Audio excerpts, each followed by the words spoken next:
नमस्कार साथियों, मैं मनीष वाल आप सभी का आपके अपने चैनल में तहे दिल से स्वागत और अभिनंदन करता हूं। आज हम लोग पढ़ रहे हैं कक्षा 11 की राजनीति विज्ञान की किताब 2 का अध्याय 2 भारतीय संविधान में अधिकार। आज उसका लेक्चर नंबर 11 है हमारा।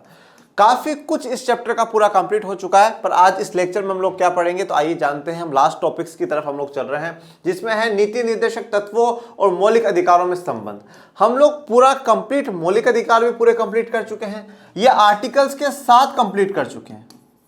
आर्टिकल 12 से लेके 32 तक जितने भी मौलिक अधिकारों की बात करी गई है वो सभी की सभी चर्चा मैं कर चुका हूं। नीति निर्देशक तत्व मैंने लास्ट लेक्चर में समझा दिया था, पर इनके आर्टिकल्स की मैंने अभी चर्चा नहीं करी है।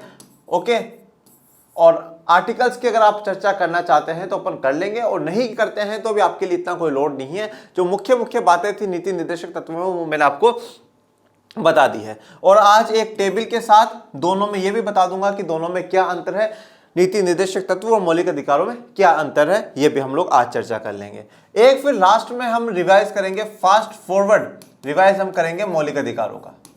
किसका रिवाइज करेंगे? फास्ट फॉरवर्ड जो हम रिवाइज करेंगे वो करेंगे फंडामेंटल राइट्स या मौलिक अधिकारों का हम रिवीजन करेंगे। जो 6 मौलिक अधिकार हमने पढ़े उनमें कौन कौन सी बातें कही गई थी वो सभी की आज हम लोग चर्चा करेंगे। क्योंकि देखिए, अगर आप नीति निर्देशक तत्व या मौलिक अधिकार जीवन में भी चर्चा कर लीजिए और एग्जाम में भी चर्चा कर लीजिए, दोनों में से अगर कुछ ज्यादा महत्वपूर्ण है तो थोड़ा सा मौलिक अधिकार महत्वपूर्ण है, फंडामेंटल राइट्स की ज्यादा महत्वता है। देखिए, संविधान में वैसे जो कुछ जोड़ा गया है वो सबकी एक अपनी जगह अपनी अपनी इंपोर्टेंस है। जैसा मैंने कहा कि डॉक्टर अंबेडकर ने कहा था कि अनुच्छेद 32 आर्टिकल 32 भारतीय संविधान की हृदय और आत्मा है, हार्ट एंड सोल है। तो जो व्यक्ति संविधान का निर्माता कहा जाता है, अगर वो व्यक्ति उस आर्टिकल के लिए इतनी बड़ी बात कह रहा है तो कहीं ना कहीं मौलिक अधिकारों में, पूरे संविधान में सबसे ज्यादा पावरफुल चीज हम लोग मानते हैं। तो आइए शुरुआत करते हैं आज के लेक्चर की और आगे बढ़ते हैं। आज हम लोग सबसे पहले ये बात करते हैं कि राज्य के जो नीति निर्देशक तत्व है, DPSP, directive principle of state policy, जो मैंने आपको ये कहा था कि आर्टिकल 36 से लेकर के आर्टिकल 51 तक, अनुच्छेद 36 से लेकर के 51 तक जोड़े गए हैं। और इन अनुच्छेद 36 से 51 तक में 3 विचारधाराओं की बात करी गई। एक है समाजवादी विचारधारा, दूसरा है गांधी जी की विचारधारा, गांधीवादी, ओके, और तीसरी है उदार विचारधारा, या आप कह सकते हैं जो लिबरल जो आइडियाज है उन आइडियाज की बात करेंगे। ये 3 विचारधाराएं जोड़ी गई हैं। आर्टिकल 36 जो इसका कहता है वो ये कहता है, राज्य की परिभाषा बताता है, और आर्टिकल 37 जो है वो यहाँ पे न्यायालय को मना करता है कि भाई ये आपका काम नहीं है इनको लागू कराना। अगर नहीं सरकारें काम नहीं करती है तो कोई दिक्कत वाली बात नहीं है, इसके लिए कोई भी व्यक्ति कोर्ट में नहीं जाएगा। और इसके आगे के आर्टिकल में अलग अलग प्रकार के प्रावधान है, ठीक है। जैसे कि मैं गांधीवादी विचारधारा से बात करूं तो पंचायती राज की स्थापना करना, कि पंचायती राज की स्थापना होनी चाहिए। उसके अलावा जैसे कि जो शराब हो गई या जो गलत पदार्थ है उन पदार्थों पर रोक लगाना, ऐसे जो विचारधारा है वो महात्मा गांधी जी वाली विचारधारा से लिए गए। समाजवाद में सबके लिए समानता वाली जो विचारधारा है कि भाई सबके लिए काम होना चाहिए, जो पिछड़े वर्ग रह गया उसके लिए काम होना चाहिए, ऐसी विचारधारा। उदारवादी विचारधारा में जैसे कि यूनिफॉर्म सिविल कोड की बात होती है, ठीक है, अनुच्छेद 44 में, ऐसी जो विचारधारा है वो इसमें आ जाएंगी, यूनिफॉर्म सिविल कोड, ओके। और उसके बाद अनुच्छेद जो 51 है, अनुच्छेद 51 में जो चर्चा होती है अंतर्राष्ट्रीय शांति स्थापित करने की, पूरी दुनिया में भारत एक शांति का प्रतीक माना जाएगा और अंतर्राष्ट्रीय शांति स्थापित करेगा।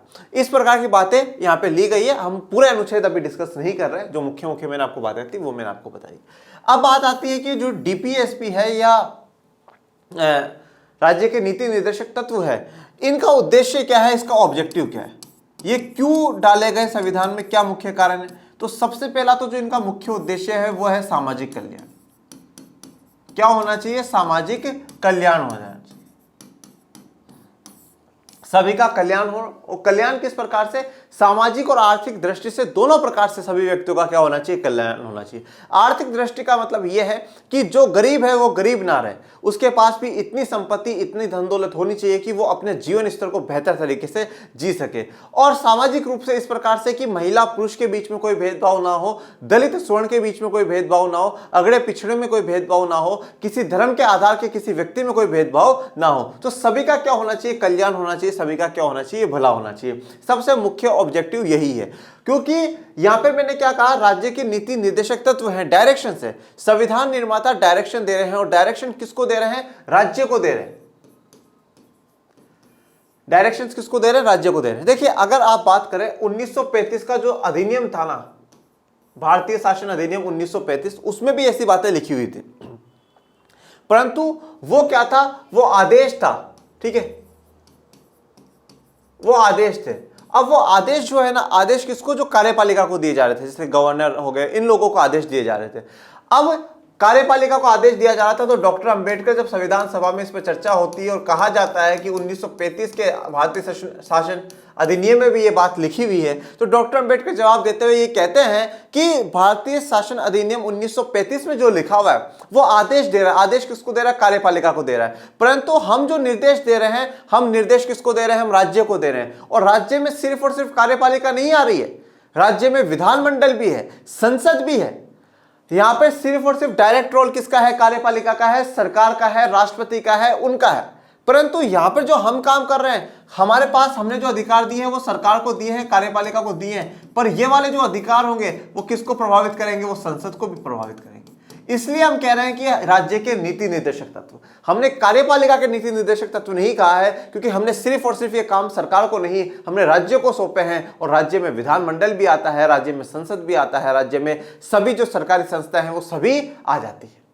तो यहाँ पे देखिए, आप अब इस एक बात से इतना आप आइडिया लगा सकते हैं कि हमारी संविधान सभा में एक एक बात को लेकर के कितनी चर्चा हुई होगी।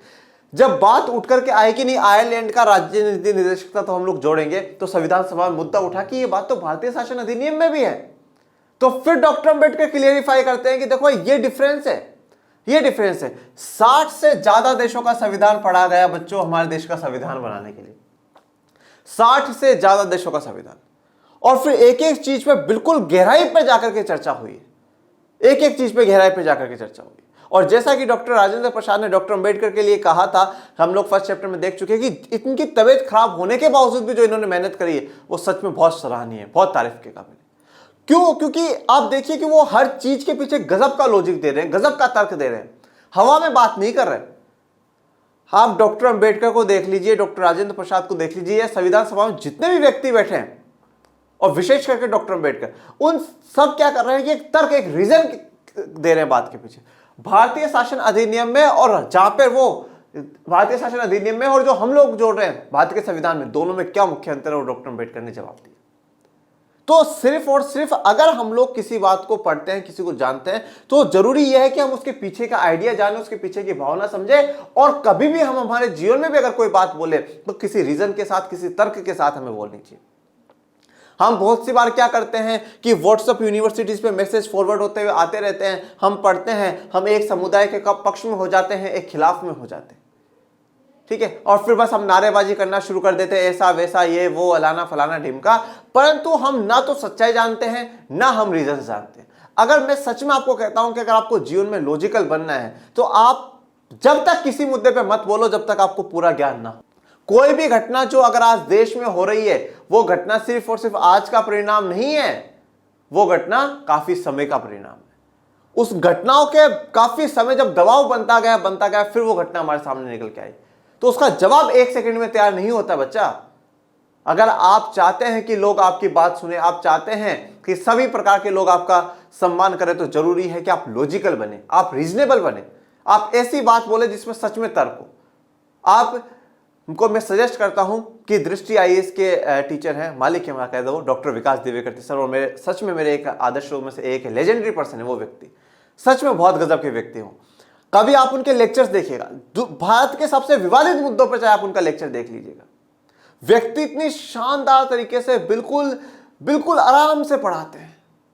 और उनके पढ़ाने के बाद आप देख लीजिएगा, चाहे वो किसी भी समुदाय के पक्ष में विपक्ष में कुछ भी बोलो, पर किसी का भी एक भी गलत कमेंट उनके लिए आ जाए तो मुझे बता देना, नहीं आता, क्योंकि वो सभी बातों के लिए तर्क दे देते हैं, रीजन दे देते हैं। तो जीवन में आप भी ऐसा बनो कि रीजन दिए जाए, और फिर वो बोलते हैं, वो रीजन के साथ बोलते हैं, फिर वो नहीं डरते कि मेरे खिलाफ कौन है, मेरे पक्ष में कौन है, वो रीजन के साथ बोलते हैं कि हाँ मैंने ये बात रीजन के साथ बोली। पूरा इतिहास खोल देंगे, पूरा उसका चिट्ठा खोल देंगे इस बात का कि ये ऐसा, ये वैसा, ये वैसा, ये ऐसा। तो हमें रीजनेबल बनना चाहिए, हमें हमेशा हर सवाल के पीछे एक पूरा आंसर हमें ढूंढना चाहिए, पूरी स्टडी हम लोगों को करनी चाहिए, तभी जाकर के लोग हमारी बात को समझते हैं, हमारी बात को सुनते हैं। बहुत सी बार हम यूपीएससी की तैयारी करते हैं, ठीक है। देखिए यूपीएससी की जब हम बात करते हैं तो कलेक्टर या एसपी बनने का सपना दिमाग में आता है, पर मैं एक बात कहता हूं, जैसे कि विकास दिव्यकृति सर भी कहते हैं कि यूपीएससी की तैयारी सिर्फ और सिर्फ एक कलेक्टर या एसपी नहीं बनाती है, यूपीएससी की तैयारी एक बहुत अच्छा इंसान बनाती है। अगर आप यूपीएससी की तैयारी करने के बाद जीवन में कलेक्टर भी नहीं बने, अगर आप यूपीएससी की तैयारी करने के बाद अगर आप एसपी भी नहीं बने, आप एक लोवेस्ट सर्विस पर भी नहीं गए, तो विकास दिव्यकृति सर एक गारंटी लेते हैं कि अगर आपने ईमानदारी से तैयारी करी है ना, तो आप एक अच्छे इंसान बन जाएंगे। आप हर मुद्दे को बिल्कुल आराम से सोच पाएंगे, हर मुद्दे पे गहनता से विचार कर पाएंगे, आप पक्षपात की भावना से ऊपर उठ करके विचार कर पाएंगे, ठीक है। पर यूपीएससी की तैयारी का एक नियम और है कि आप एक बेहतरीन टीचर से करें, किसी एक बायस टीचर से ना करें जो एक समुदाय विशेष में फंसा हुआ हो, बस उसी के पक्ष में बोले, जो बिल्कुल एग्जैक्टली जो बात हो वो बोले, जो एग्जैक्टली सही हो वो सही पढ़ाए, वहां से बहुत जरूरत है। तो यूपीएससी आप इसलिए उम्मीद मत करिए कि हम कलेक्टर बन जाए। आप जीवन में 1 साल 2 साल पूरे डेडिकेटेड होकर के अपने आप को कमरे में बंद कर करके आप यूपीएससी की तैयारी करें। आप उन 2 सालों के बाद अगर आप लाल बत्ती की गाड़ी में, नीली बत्ती की गाड़ी में भी नहीं बैठ पाए ना, मैं आपको गारंटी के साथ कहता हूं, जिन व्यक्तियों के पास आप बैठोगे ना, वो व्यक्ति खड़े होकर के बोलेंगे वाह यार, ज्ञान होता आप जैसा, नॉलेज होता आप जैसा। तो इस प्रकार का व्यक्तित्व हम लोगों को बिल्डअप करना है, इस प्रकार की पर्सनैलिटी हम लोगों को बनानी। एक व्यक्ति है, मुझे उनका नाम पता नहीं, मैंने ऐसे मोटिवेशनल स्टोरी पढ़ रहा था मैं, तो वे व्यक्ति एक बार कहते हैं कि मैंने 3 या 4 बार यूपीएससी का एग्जाम दिया, नहीं हुआ, फिर मैंने कोई दूसरा एग्जाम दिया, नहीं हुआ, फिर मैंने और कोई एग्जाम दिया, मैंने नहीं हुआ, फिर फाइनली उनको एक कोई जॉब मिल ही जाती, गवर्नमेंट जॉब मिल जाती। पर वो ये कहते हैं कि जब यूपीएससी की तैयारी करने से पहले लोग मेरी बातों को कोई सीरियसली नहीं लेता था, ठीक है। मतलब मेरे पास ना कोई रीजंस होते थे किसी बात को डिस्क्राइब करने के लिए, ना किसी बात की चर्चा करने के लिए, कोई रीजन नहीं होता था। पर आज जब मैं लोगों में बैठता हूं ना, मुझे खुद को कॉन्फिडेंस सा बिल्डअप होता है मेरा। कोई बात करता है, मैं पूरे विश्वास के साथ, दृढ़ संकल्प के साथ मैं बात कहता हूं। मैं आपको ये विश्वास दिलाता हूं कि अगर आप लोगों ने क्लास 11th की पॉलिटी की किताबें पूरी पढ़ ली, ईमानदारी से पढ़ ली बच्चों, और बच्चों मैं ये कह रहा हूं आपको क्लास 11th का आप इसलिए मत पढ़िए कि आपको सिर्फ एक क्लास 11th एग्जाम पास करना है या आपको 12th में पहुंचना है। वो तो आप बिना पढ़े भी थोड़ा बहुत भी लिख करके आ जाओगे ना, तो आप पहुंच जाओगे। आप 11th की पूरी जो कोर्स ये चल रहा है आपके इस चैनल पे, आप उससे पूरा बेहतरीन देखिए। मैं आपको विश्वास के साथ कहता हूं कि आप जीवन में जिस दिन 11th कंप्लीट कर लेंगे ना, उस दिन ये पूरे दृढ़ संकल्प के साथ कहेंगे कि मेरा जिंदगी में अगर सबसे बेहतरीन निर्णय अगर कोई था तो वो ये था कि मैंने आर्ट्स को चुना। मैं ये पूरे विश्वास के साथ कहता हूं। बस जरूरत है कि जो सब्जेक्ट्स आप लोगों ने लिए हैं भी आर्ट्स में, उनको पूरी गहराई में जाकर के छान मारो, बिल्कुल छान दो, कुछ छोड़ो ही मत, पूरा का पूरा पी जाओ। ज्यादा समय नहीं है तो जो यहां पर मिल रहा है एटलीस्ट वो तो पी जाओ। एक एक चीजों को पढ़ो, बहुत बेहतरीन लेवल पर आप लोग पहुंचिए। मैं ये चाहता हूं कि आप लोगों में इतना टैलेंट हो, इतना नॉलेज हो कि शायद वो मुझसे भी ज्यादा होना चाहिए। और किसी महान व्यक्ति ने कहा है कि गुरु कभी अपने शिष्य को शिष्य नहीं बनाता है। मैं कभी भी नहीं चाहता हूं कि मेरे बच्चे बस मेरे से नीचे रहे, नहीं, मैं चाहता हूं मेरे बच्चे मुझसे भी ऊपर पहुंचे। कभी किसी दिन किसी विद्यार्थी का फोन आए और वो कहे कि हेलो नमस्कार सर, मैं यहाँ से डीएम बोल रहा हूँ, और फिर मैं कहूँ हाँ जी सर बोलिए, मेरा क्या काम। बोले सर काम आपका नहीं, आपको धन्यवाद कहना था कि मैं आपसे पढ़ चुका हूँ और मुझे बहुत खुशी हुई जब मैंने आर्ट्स ली और आर्ट्स लेकर के मैंने 11th में पॉलिटी पढ़ी या ये सब्जेक्ट पढ़ा। मैं वो दिन चाहता हूँ, मैं ये चाहता हूँ फिर मैं ये कह सकूँ मुझे कोई काम नहीं करवाना, मुझे किसी की आवश्यकता नहीं है जीवन में, बस मैं कह सकूँ कि हाँ हाँ उस जिले में जो बैठा है ना वो मेरा व्यक्ति बैठा है। या कभी कोई व्यक्ति आपसे मिले और जब आप उसे बताओ कि नहीं मैं मनीष सर वहाँ रहते हैं, वहाँ उनसे पढ़ा हुआ हूँ, और वो व्यक्ति जब वापस आकर के मुझसे मिले वो कहे यार आपका स्टूडेंट चाहे कुछ बना या ना बनाओ पर बेहतर इंसान जरूर बने। बात करने की तमीज, बात करने का जो लहजा है ना वो बहुत गजब का है। तो सबके साथ विनम्रतापूर्वक आप बात करिए और अपने जीवन को बेहतर बनाते रहिए। ओके, तो यहाँ पर तर्कशील हमें बनना है, हमें रीजनेबल बनना है। एक सवाल मुझसे लास्ट कुछ कमेंट्स में पूछा गया, फिर मैं वापस यहाँ पर आऊंगा। एक सवाल पूछा गया कि सर 3 तलाक क्या होता है। देखिए बेटा, तलाक क्या है? तलाक का मतलब होता है डिवोर्स देना। अब डिवोर्स से पहले की कहानी समझो। डिवोर्स से पहले होती है शादी, ठीक है, शादी मतलब ब्याह, ठीक है। तो शादी होती है, खूब गाजे बाजे होते हैं, खूब पैसा खर्च किया करा जाता है। और अपन लोगों को तो देखो कोई मतलब नहीं है, शादी हो या ना हो, अपन को तो सिर्फ एक चीज से मतलब होता है, खाना कितनी बजे है, ठीक है। किसी का भी कार्ड आए, मैं तो सबसे पहले अभी तक तो यही देखता हूँ कितनी बजे है, क्या बोलते हैं उसे, प्रतिभोज बोलते हैं या जो भी वोटेवर, 7 बजे से आपके आगमन तक, बस तुम्हें बेटा मेरे आगमन तक ही होना चाहिए, मैं मेरे आगमन तक ही, और अपन 7 क्यों, अपन 7:30 8 बजे तक पहुंच ही जाते हैं। सबसे इंटरेस्टिंग चीज वही होती है। आप मुझे कमेंट बॉक्स में बताइएगा, आप इसके अलावा और कुछ देखते हैं? किसी की भी शादी हो, लड़के की है लड़की की, अपन को मतलब ही नहीं है ना, अपन को तो सिर्फ ये देखना कितनी बजे है भैया, बस अपना तो उससे काम है, ठीक है। तो शादी होती है, और शादी होने के बाद क्या होता है कि अगर हस्बैंड और वाइफ में नहीं बनती है, ठीक है, तो वो क्या होता है, डिवोर्स ले लेते हैं, तलाक ले लेते हैं। और अब अगर आप इस्लाम में बात करते हैं, मुस्लिम समुदाय में बात करते हैं, तो वो अपने 3 तलाक का प्रावधान है। 3 तलाक का प्रावधान ये है कि अगर पुरुष महिला को 3 बार तलाक तलाक तलाक बोल देगा तो उसके साथ उसका डिवोर्स हो जाएगा, और वो माननीय होगा, वो माननीय योग्य होगा।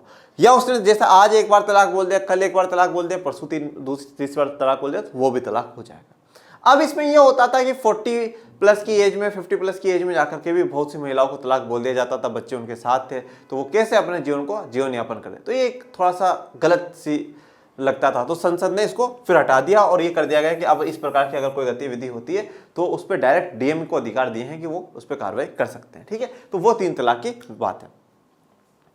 तो यहाँ पर सामाजिक कल्याण की बात करी गई है। उसके बाद सभी व्यक्तियों का जीवन स्तर ऊंचा उठाना, जीवन स्तर बेहतर होना चाहिए, जीवन स्तर ऊंचा उठना चाहिए। जीवन स्तर ऊंचा उठने का मतलब क्या है कि हमारी आर्थिक स्थितियां बेहतर हो, और आर्थिक स्थितियां बेहतर होना, देखिए सबसे इंपॉर्टेंट बात आप एक बार समझिएगा कि हमारी आर्थिक स्थिति बेहतर कैसे होगी। भाई मुझे रोजगार मिलेगा,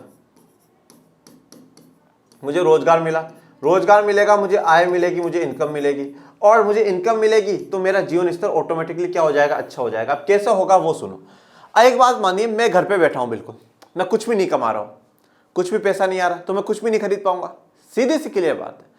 रोजगार मुझे मिला, मैंने यहां पर ज्वाइनिंग करी तो मुझे इनकम मिली। अब इनकम मिली, मान लीजिए कि मैं पिछले साल 10,000 रुपए कमाता था और इस साल में 20,000, 25,000, 30,000 रुपए कमा रहा हूं, तो क्या होगा, मेरे लिविंग ऑफ स्टैंडर्ड में अंतर आएगा या नहीं आएगा। 10,000 जब कमाता था तो खरीदने के लिए सोचता था कि ये चीज एक लिमिट थी, 100 रुपए का ही सामान खरीदूंगा, भाई उससे ज्यादा नहीं। अब आज अगर 20,000 कमा रहा हूं तो हो सकता है मैं 400 का 500 का भी सामान खरीदूं। क्यों? क्योंकि मेरी इनकम भी तो बढ़ गई। भाई इनकम बढ़ गई तो मैं और बेहतर चीज खरीदूंगा। कोई व्यक्ति महीने के 10,000 कमाता है और कोई व्यक्ति ये महीने के 1 लाख कमाता है, तो 1 लाख वाले के पास क्या होगा, सुखद वस्तुएं होंगी, उनका जीवन स्तर, जीने का स्तर ही बेहतर होगा। तो जीवन स्तर ऊंचा उठाना, तो सबको क्या मिले, रोजगार मिले, ऐसा भी क्या चाहते हैं, संविधान निर्माता चाहते हैं। और संसाधनों में क्या हो, बंटवारा जो हो सबका बराबर हो, मतलब सब तक सब कुछ पहुंचना चाहिए। ऐसा नहीं है कि कुछ व्यक्तियों के पास ही सब कुछ रह जाए। तीसरी बात जो कही गई वो कही गई अंतरराष्ट्रीय पीस की, या मैं कहता हूं इंटरनेशनल पीस, ठीक है, अंतरराष्ट्रीय शांति, कि हमें क्या है, पूरे विश्व में शांति स्थापित करनी है। तो ये 3 मुख्यतः क्या है, उद्देश्य है किसके, हमारे राज्य के नीति निर्देशक तत्व या directive principle of state policy के। ओके, अब आइए आज बात करते हैं नीति निर्देशक तत्वों और मौलिक अधिकारों में संबंध। मौलिक अधिकारों और नीति निर्देशक तत्वों को एक दूसरे के पूरक के रूप में देखा जा सकता है। देखिए, अब मौलिक अधिकार और नीति निर्देशक तत्व एक दूसरे के पूरक के रूप में, पूरक मतलब थोड़ा सा दोनों एक दूसरे पे जुड़े हुए, इंटर रिलेटेड है। देखिए, अगर मैं ये कहूं कि मौलिक अधिकार किसको ताकत दे रहे हैं, जनता को ताकत दे रहे हैं, ओके, और मैं ये कहूं कि नीति निर्देशक तत्व किसको ताकत दे रहे हैं, सरकार को ताकत दे रहे हैं। मौलिक अधिकार किसको ताकत देते हैं, जनता को ताकत देते हैं, समुदाय के रूप में भी देते हैं और व्यक्तिगत के रूप में भी देते हैं। और अगर मैं नीति निर्देशक तत्वों की बात करूं तो वो किसको, कार्यपालिका को, राज्य को, सरकार को ताकत दे रहे हैं कि भाई आप ये भी काम कर सकते हैं, ओके। और अगर ना भी करें तो भी इट्स ओके, कोई दिक्कत वाली बात नहीं।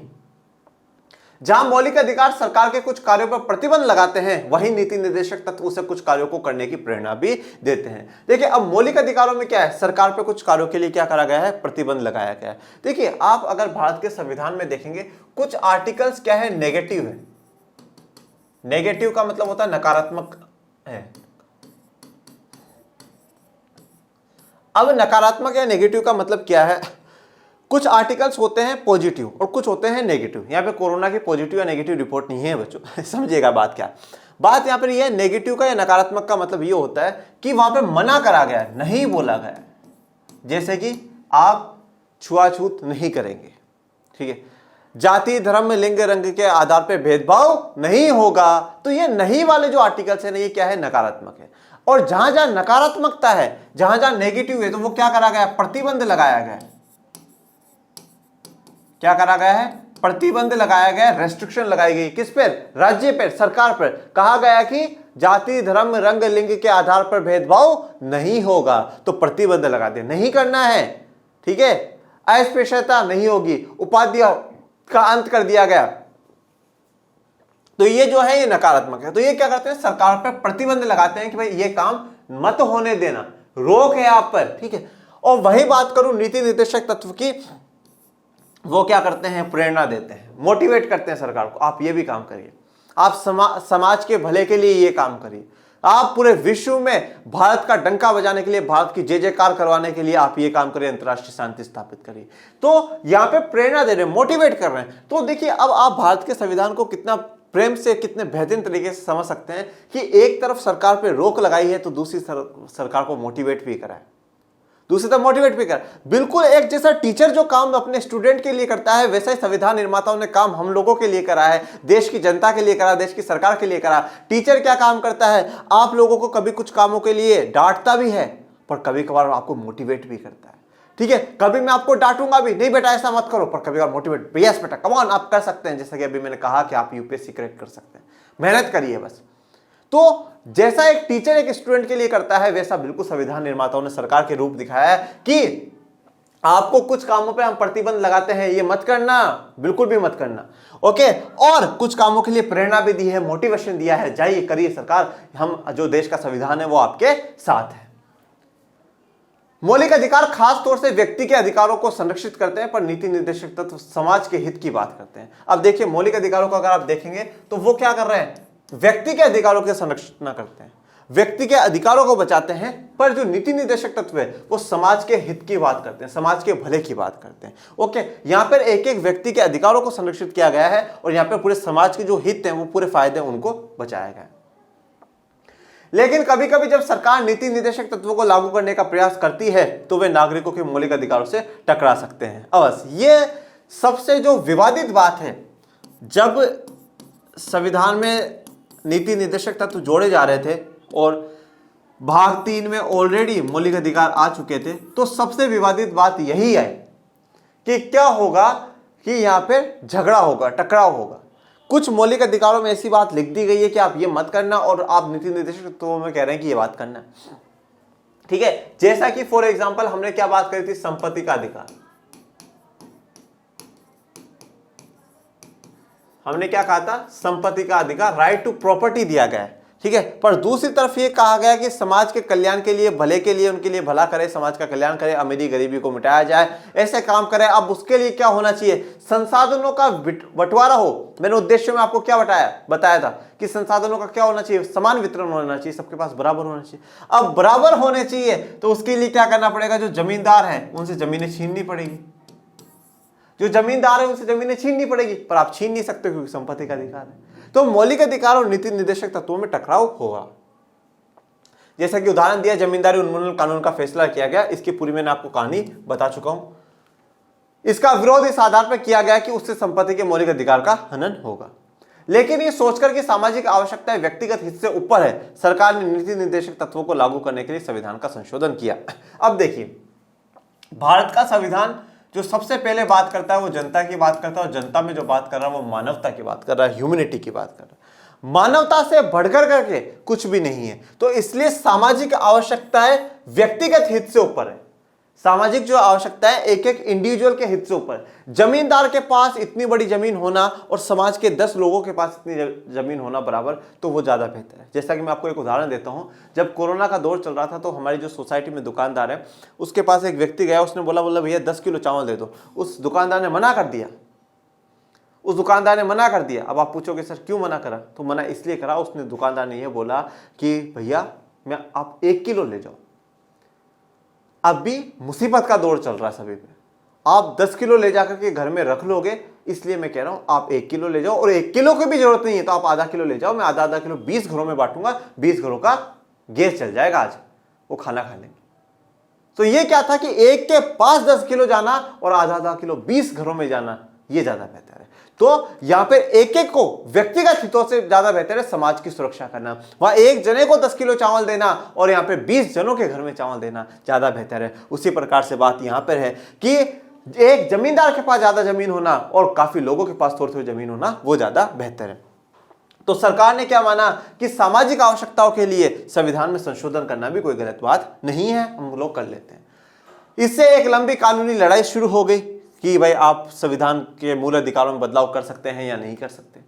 कार्यपालिका और न्यायपालिका ने इस पर परस्पर विरोधी दृष्टिकोण अपनाया। ठीक है, कार्यपालिका जैसे मैंने आपको सरकार की बात बताई और न्यायपालिका, इन दोनों ने एक अलग अलग विरोधी दृष्टिकोण अपनाया। जैसे मैंने आपको कहा था कि न्यायपालिका मानता है कि मूल अधिकार मूलभूत ढांचा है भारत के संविधान का, आप उसमें संशोधन नहीं कर सकते, पर सरकार उसमें संशोधन कर रही है।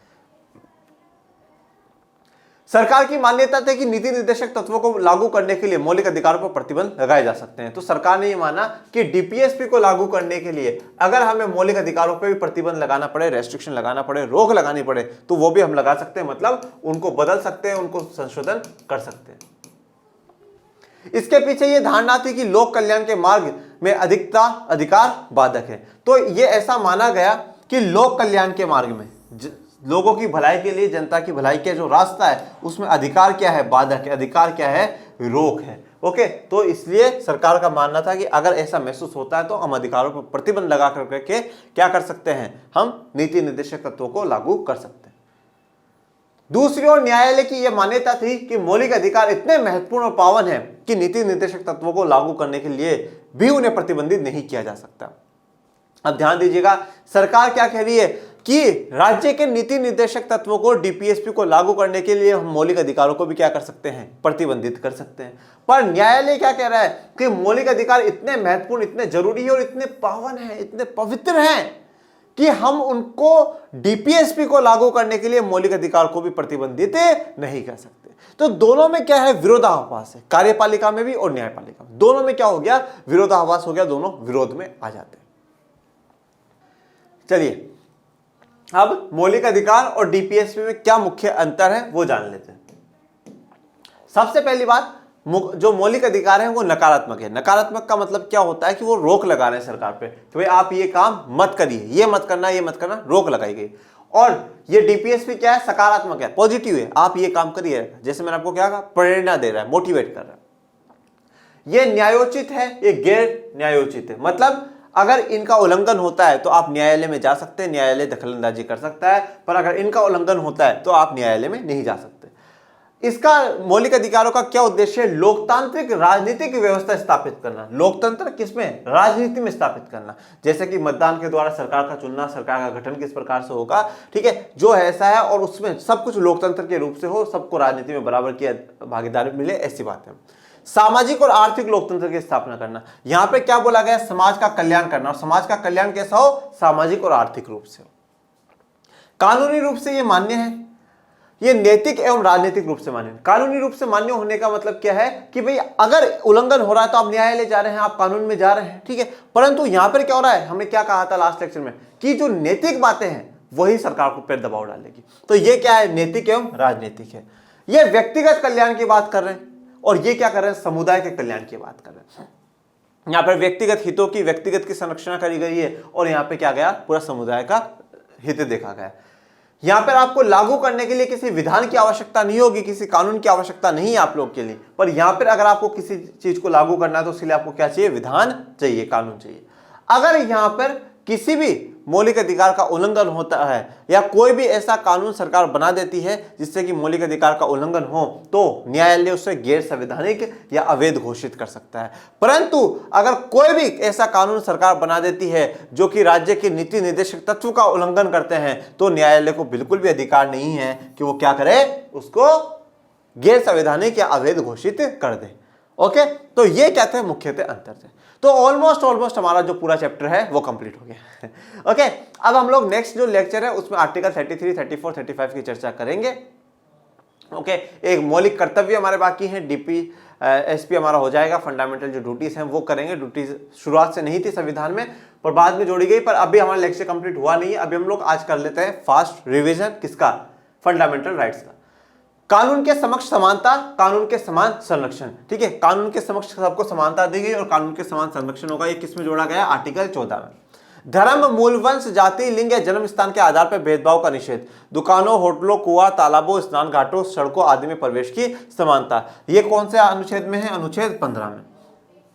रोजगार में अवसर की समानता, ये किस में जोड़ा गया है? अनुच्छेद 16 में। ठीक है, इसी में हमने रिजर्वेशन या आरक्षण की भी बात करी थी।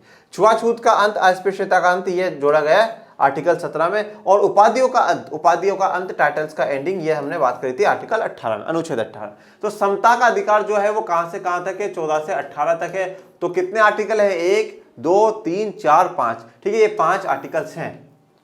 फिर स्वतंत्रता का अधिकार, व्यक्तिगत स्वतंत्रता का अधिकार, ओके, जिसमें भाषण और अभिव्यक्ति का अधिकार, शांतिपूर्ण ढंग से जमा होने, सभा करने का अधिकार, संगठित होने का अधिकार, भारत में कहीं भी आने जाने का अधिकार, भारत के किसी भी हिस्से में बसने और रहने का अधिकार, और कोई भी पेशा है चुनने या व्यापार करने का अधिकार। तो ये जो 6 अधिकार हैं, ये किस में जोड़े गए हैं? आर्टिकल नंबर 19 में। किस में जोड़े गए हैं बच्चों? आर्टिकल 19 में।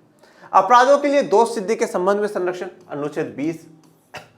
जीवन की रक्षा और दैहिक स्वतंत्रता का अधिकार, अनुच्छेद 21, जिसे मैंने क्या कहा? जीवन का अधिकार का, राइट टू लाइफ का। शिक्षा का अधिकार, ये किस में जोड़ा गया है? 21A में जोड़ा गया है। ओके, आर्टिकल 21A में। अभियुक्त और सजा पाए लोगों के अधिकार, तो ये अनुच्छेद 22 में जोड़ा गया है। और 21A में जो जोड़ा गया है, मुझे बहुत सही जवाब मिला लास्ट के लेक्चर्स में। 21A कौन सा था? 2002 में जोड़ा गया। और जो संवैधानिक संशोधन था वो 86 था। फिर शोषण के विरुद्ध अधिकार, ये कहां से कहां था? देखिए, ये हमारा 19 से 22 था। ओके, तो कौन कौन से? एक सेकेंड रुक जाइए। 19, आर्टिकल 19, 20, 21 और 22, और बीच में 21A भी जुड़ चुका है। तो यहां पर भी कितने हो गए? 5 हो गए। 19, 20, 21, 21A और 22, ये 5 अधिकार आ जाते हैं। शोषण के विरुद्ध अधिकार, अनुच्छेद 23 और 24, ज्यादा बड़ा है नहीं, तो 23 और 24 में। मानव के दुर्व्यापार और बंधुआ मजदूरी पर रोक, अनुच्छेद 23 की चर्चा हुई है यहाँ पर। और जोखिम वाले कामों में बच्चों से मजदूरी कराने पर रोक लगाई गई, तो अनुच्छेद 24 की चर्चा हुई। धार्मिक स्वतंत्रता का अधिकार, अनुच्छेद 25 से 28। अनुच्छेद 25 से 28। आस्था और प्रार्थना की आजादी आपको दी गई है। धार्मिक मामलों के प्रबंधन की आजादी है आपको। किसी विशिष्ट धर्म की अभिवृद्धि के लिए कर अदायगी की स्वतंत्रता, और कुछ शिक्षण संस्थाओं में धार्मिक शिक्षा या उपासना में उपस्थित होने की स्वतंत्रता। तो यह आर्टिकल 25 में है, अनुच्छेद 25 में। यहाँ पे 26 में बात हुई है, यह अनुच्छेद 27 में है, और यह हमारा अनुच्छेद 28 में है। जो जिस प्रकार से अभी मैं आपको बता रहा हूं, जिस प्रकार से हम पढ़ते हैं, ये जो तैयारी है ये बिल्कुल पीसीएस, स्टेट पीसीएस या यूपीएससी वाली तैयारी है। जिससे कि क्या होता है कि आप देखना कभी यूपीएससी के कोई वीडियोस हो तो उनमें टीचर्स इसी प्रकार से आपको आर्टिकल्स क्या है याद करा देते हैं कि ये 25 का, ये 26 का, ये 27 का, ये 28 का।